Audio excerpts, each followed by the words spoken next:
Shalom saudara, saya percaya hari ini kita semua tetap bersuka cita di dalam kebaikan Tuhan. Dalam edisi Voice of Pentecost kali ini, saya akan membahas tentang berintegritas di tengah krisis hidup. Saudara, di hari-hari ini, ujian integritas sedang terjadi bagi saudara dan saya. Contohnya, apakah kita tetap baik saat dalam tekanan? Akan tetap loyal dalam keadaan kekurangan? Atau justru berkompromi dengan dunia saat sakit, gagal, bahkan sampai saat miskin mendadak? Saudara, perlu kita ingat bahwa integritas adalah hasil pembentukan dan tidak otomatis bisa dimiliki seseorang. Pembentukan integritas membutuhkan ujian, proses, dan waktu. Di dalam Mazmur 1 ayat 1 berkata, "Berbahagialah orang yang tidak berjalan menurut nasihat orang fasik, yang tidak berdiri di jalan orang berdosa, dan yang tidak duduk dalam kumpulan pencemooh." Jadi, melalui ujian, seseorang bisa terbukti apakah ia ada di jalan yang benar atau tidak. Lalu, berapakah lama waktu dari proses pembentukan integritas? 30 hari, 3 bulan, atau 1 tahun? Yang pasti proses ini akan berbeda di setiap individunya. Orang yang dibentuk integritasnya memerlukan kekuatan spiritual, kejiwaan, dan fisik. Asupan ini diperlukan di awal proses, di tengah ujian, hingga akhirnya menjadi pemenang untuk berbuah. Untuk melewati proses pembentukan integritas, kita tentu perlu bertumbuh dan berakar di dalam firman Tuhan. Saudara, penting untuk kita memperhatikan akar dari kehidupan kita.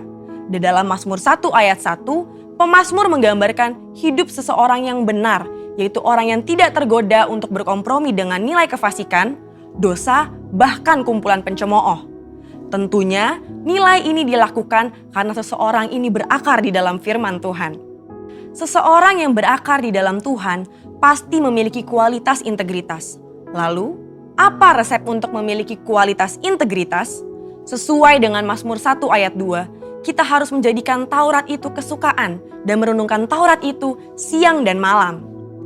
Kata kesukaan dan merenungkan firman Tuhan menggambarkan hubungan yang dimiliki orang berintegritas dengan Tuhan.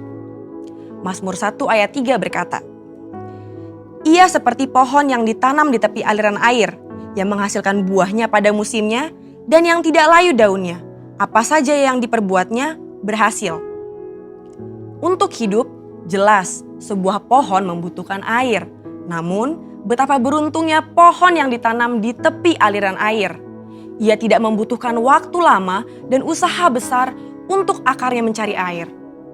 Kesukaan dan merenungkan firman-Nya siang dan malam merupakan gaya hidup orang berintegritas. Hal ini digambarkan dalam Mazmur 1 ayat 2 dan 3. Dikatakan gaya hidup karena hal ini dilakukan setiap hari. Apakah mungkin gaya hidup terbentuk begitu saja? Jawabannya adalah tidak. Hal ini dimulai dari cinta mula-mula. Namun orang benar perlu membangun disiplin rohani dan memelihara cintanya. Disiplin rohani dalam pembacaan dan perenungan firman Tuhan menunjukkan gaya hidup orang berintegritas. Seperti pohon yang bertumbuh dan berakar di tepi aliran air, akan mudah untuk bertumbuh dan berbuah. Demikian digambarkan gaya hidup orang yang berintegritas, yang kesukaannya ialah merenungkan firman Tuhan siang dan malam. Dalam Yohanes 15 ayat 7 dan 8 berkata, "Jikalau kamu tinggal di dalam aku dan firmanku tinggal di dalam kamu, mintalah apa saja yang kamu kehendaki dan kamu akan menerimanya. Dalam hal inilah Bapa-Ku dipermuliakan, yaitu jika kamu berbuah banyak dan dengan demikian kamu adalah murid-murid-Ku." Di ayat ini, Yesus menjelaskan hubungan sebab akibat yang erat antara gaya hidup merenungkan firman dengan berbuah dalam kehidupan. Apa buah yang diinginkan Tuhan dihasilkan oleh setiap umatnya? Buah-buah yang Tuhan ingin kita hasilkan adalah buah pertobatan, buah kehidupan, buah karakter, dan buah jiwa-jiwa. Selain itu, apa dampak lain dari tertanam di tepi aliran air?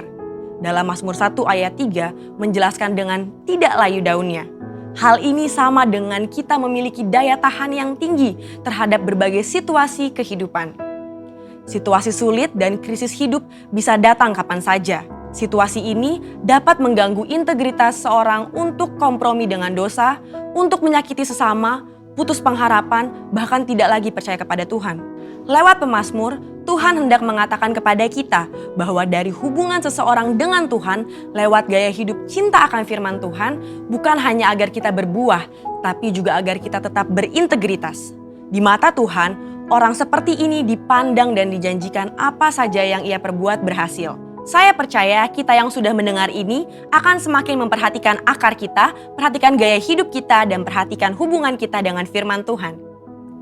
Saudara, untuk penjelasan yang lebih lanjut dari tim teologi kami, silakan klik link yang ada di atas atau scan QR Code yang tersedia. Tuhan Yesus memberkati.